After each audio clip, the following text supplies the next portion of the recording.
Hello everybody, this is Madhuraya again, here at the Eco Yoga Village, Northern New South Wales.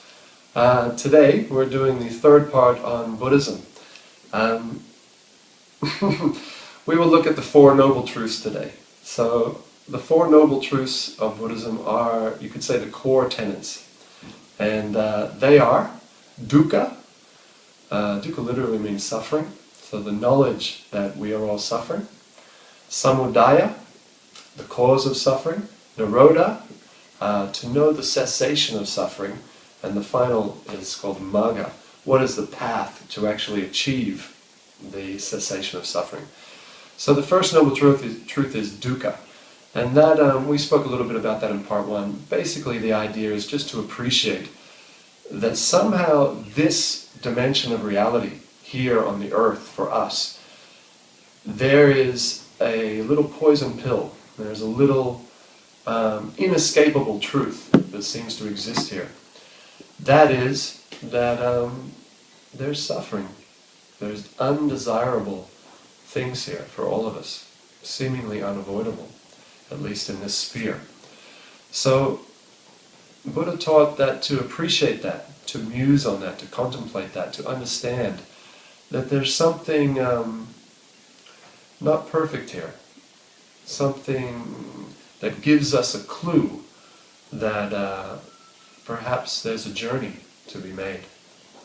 So this is the first noble truth, dukkha. The second noble truth is called samudaya, and that means the cause. What is the cause of these sufferings, of these troubles, of these inebrities, these vagaries, these anxieties? What is the cause? We can say somebody walks up to us and slaps us, they are the cause of my suffering. Or my boss is a pain, so he is the cause. Or my father, or my wife, or my husband, or my children. Or the car keeps breaking down. Or we were doing a class before and these blowflies were biting me. All these things are causes of suffering, but they are superficial causes, according to the Buddha. If you take all the myriad constellation of possible sufferings on this earth, and you start to look at the causality, what is the cause of that? What is the cause of that? What is the cause of that? And trace it back. Eventually, from the Buddhistic point of view, you end up with three causes. Three causes of suffering only, which themselves cause all the others. They're sometimes represented by a little circle, a snake, a rooster, and a pig, I think. This little circle. The snake represents hatred and violence and destructive tendencies, both self-destructive and antisocial, these kind of hateful, poisonous. That energy is considered a cause of so many sufferings. Also, ignorance and delusion, simply not knowing, a lack of wisdom, a lack of a fund of knowledge. And finally, the rooster represents desire, greed, lust, like this. So these three principles, greed, hate, and ignorance, are, according to the Buddha, if you trace all the other sufferings, these are the final cause.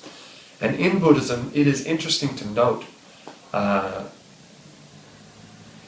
the Buddha does not, he assumes karma, he assumes reincarnation, he assumes that we understand that everything that happens to us, every position we find ourselves in, every relationship we have, every good thing, every bad thing, so-called good and bad thing that happens to us, is caused by ourselves. That we are the ultimate cause. We are the ultimate manifester of our reality. So the first noble truth, dukkha. Second noble truth, the cause of dukkha, the cause of suffering, is samudaya, or these three principles: hate, greed, ignorance. The third principle is to know the cessation of suffering. This is nirodha. And that state of no suffering is called nirvana. Now, nirvana is a very rich idea in the Buddhistic tradition. Buddhism, as practiced in California and Thailand and Japan and old India and Tibet, and all the different colors and flavors is very different. There's a lot of things that go on under the name of Buddhism. One of these consistently is an idea of nirvana, a state of perfection. But there are many different ideas about that. Regardless, to appreciate, to not be provincial, to not be that, you wake up in a baby's body, and here we are on this earth, and you just accept that this is everything. There's no other life in the universe, there's no other dimensions, no other spheres, no other states of consciousness. This is it, that's all there is.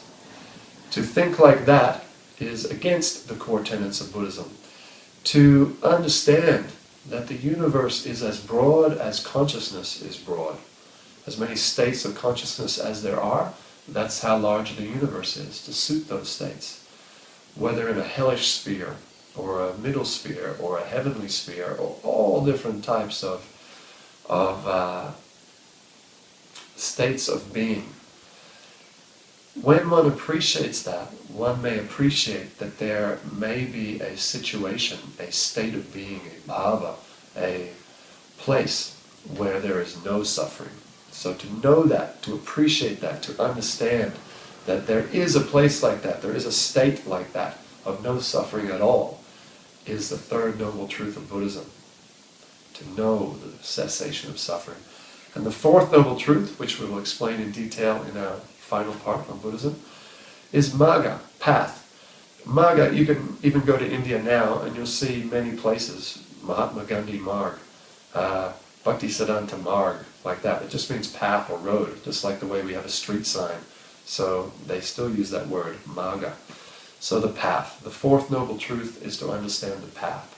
And the path we will talk about in part 4. Thank you so much. This is Madhreya from the Eco Yoga Village in northern New South Wales. Thank you.